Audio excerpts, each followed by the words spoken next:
কে রাজাকার, কে বলেছে স্বৈরাচার স্বৈরাচার। এরপরে যখন একটা স্লোগান আমার কানে আসলো, বুকের ভিতর অনেক ঝড়, স্বৈরাচার গুলি কর,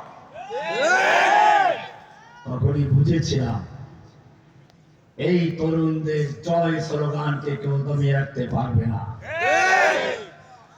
আল্লাহর তরফ থেকে যুগে যুগে যেরকম বড় বড় জালিমদেরকে দুর্বল জিনিসকে ধ্বংস করা হয়েছে, নমরুদকে ল্যাংড়া মশা দিয়ে, আব্রাহাকে আবাবিল পাখি দিয়ে, ঠিক তেমনি ভাবে এই যুগের লেডি ফিরাউন, বাংলার জগদ্দল পাথর, নাস্তিক ও মুরতাদদের গডমাদার, একে ধ্বংস করার জন্য আল্লাহ বড় কোনো শক্তি বাড়ান নাই।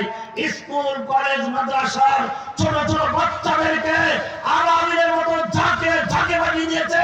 যা ওর রান্না খাবার, ওদের খাবার খেতে দেওয়া যাবে না, ওর বক্তব্য রেকর্ড করতে দেওয়া যাবে না, ওদের